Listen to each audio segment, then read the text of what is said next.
من ملیکه شریفه دیرکتور مکتب 24 شهر اسفره درباره واقعه رویداده گذشته همین چیزی را گفتنی هستم که همون لحظه که آغاز تیرپرانی بود ما علاقه مکتب بودیم. بعد از طرف مقامات قدرتی اینجا به قوه های داخل علاقه اومده چهار طرف مکتب پاسبانی میکردن. وقتی که نفر ما خبر داد که شما جیغ میزنن ما بروندیم علاقه ما مکتب ترک کردن ما و اظهار داشتم و ما معلم های تمام خواننده های از همین مکتب جواب دادیم. بعد از آن که از مکتب جواب دادیم و خود آموزگاران همه رستگار شدن از مکتب، فقط مقامات ها گروه رزویدکی مخصوص از قسمی حربی 0216 جماعتی دهات چارکو اینجا بسیار هم فعالیت پرشماری خود نشان دادن و ها شوری زیرکی خود نشان داده ما از مکتب یعنی که بیرون کردن. مکتب ما به من همه میدونن که مکتب در حدود سرحد یعنی که جایگیر شده است، از همه دو طرف کوکی جایگیر است. قرغیزها گویا که خود نشان میتین این از ما گفته بالای همه کوه ها به قرغیزها از طرف و قرغیزها کمین گرفتگی بودن. اینجا یک چند آینه ها شکسته، دیوارهای مکتب تیر خوردگی. ما پیش از آن که مکتب آغاز کنیم تصمیم گرفتیم که خواننده ها مثال این حالتی دهشت آور دیده باید بار دیگر آتشین و غضبناک نشوند گفته قسمی از آنها رو تعمیر کردیم برای اینکه حالت روح و روانی خواننده به تاثیر خود نرسانیده باشه. من گمان میکنم که یگان خواننده حالتی پیشینی خودش نبود. وقتی که من خودم درس آغاز کردم خواننده صنف نهم به خواننده ها اون چیزی که پیشتر من از وها انتظار بودم همین چیزی در وها ندیدم. خواننده ها به نهایت روح و روانشون خسته، آنها من گمان میکنم مدت لازم که وهای ما حالتی پیشیناشون رو برقرار کنیم. همین لحظه‌ای که فراموش نشونده برای مادرها خیلی سخت میباشد، خصوصا 8 مادری که جیگرش بریان شد و فرزندشون از دست دادن. 21 تا 51 ساله که پیششون یک فرزند عاقبشون 4 فرزند دارن. وقتی که برای فاتحه خوان رفتیم من بسیارتر برای جیگر سوخته مادرها سوختم، لیکن جیگرشون سوخته باشن هم گفتن که فرزند ما برای حمایت وطن بود. همین چیز بیشتر ما به علم آورد. اکو زنهای و خواجی علاوه باشن اگر همین 350 تا به علاقه کمک‌های مادی رسوندن، خوراکنی مادی رسوندن. وقتی که MCS خبر داد وقتی برآوردن ساعت 1 شب همین لحظه ما عذاب کشیدیم با بیشترگی. خیر ولی تیر و تفنگ ایلاجش گوش‌ها شنیدنش نبود. خیر من رئیس زنهای همین جماعتی چارکه می باشم. همین کدامشون من به تلفن کردن خیر پدوالها با اول جو کردیم که نبرویتان چون که تیر دایدو بیرج بسیار بود. خودی همین سنتر قشلاق من هر یک حولی 7-8 تیرای سنایپر کی فقط تیرای سنایپر با بعضی جاها به همون و میکفیدگی ترکنده چیزهای هم افتیدگی بودن که مردم نمیدونن وی چوکنات بعضش کفیدگی بعضش نه. همین بسیار ترکی بچهای احتیاط کردیم که نزدیکی هواپیما به نروانو همون چیز بول نترکت گفتن. خیر گفتم که حادثه مدهش برای ما نه که ما فقط صلح میخوایم مادرها نمیخوایم که این خیلی جنگ شود. من حکیمه نگینه آموزگار مکتب میانه عمومی رقم 24 دهه خواجه اعلی.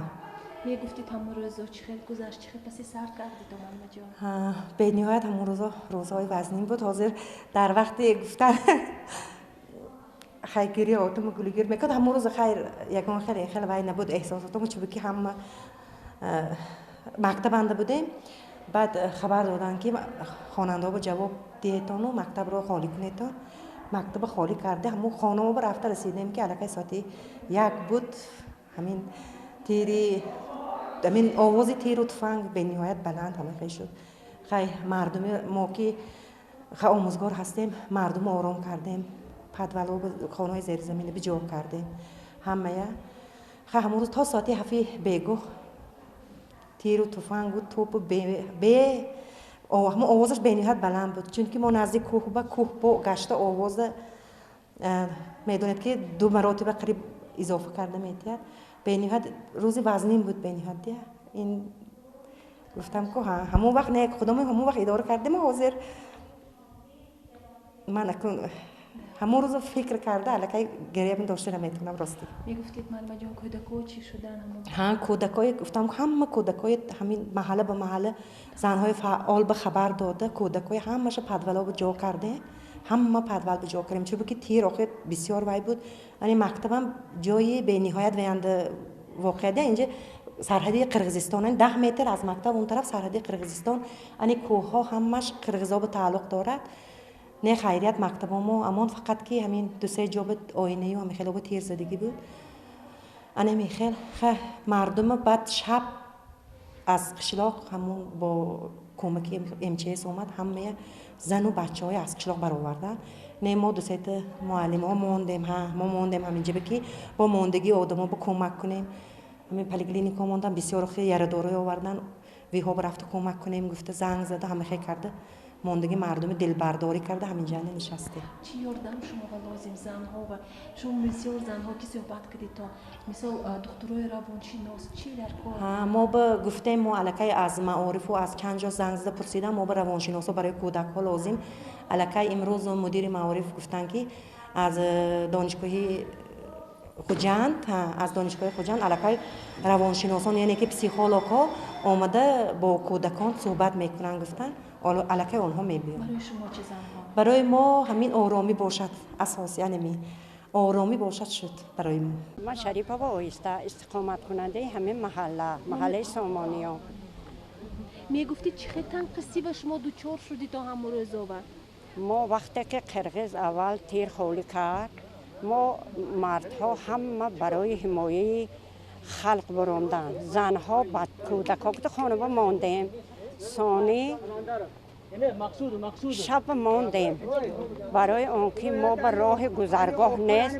چون اطراف ما قرقیز گرفت ما گذرگاه نداشتیم ساعت 3 شب ما با دایره کودکای پدولا به روزانه روش شدیم پدولنده که بودیم مجبور شدیم ما خیزتان کودکای زنهای برارتان گفتن از خانه ما دایره کتی برای خوجی اعلا که راه اسفره بود همونجا با گرام برامدیم کودکای و زنهای یک دو سه بیمار بود یکتش راه گشتن نتونست شوهرش زن پرتافته حمایه خلق با برامد با کورپا با دایره گرزاندن 4 نفر مرده اگر همون شبه کارنده ما با یک متمون می بود یاردار شدگی هم و تیر خوردگی هم و یا میسستره هم بود نگاه بی میکریم اگر کپروک می بود ما دک و دک نخورده می گذاشتیم همون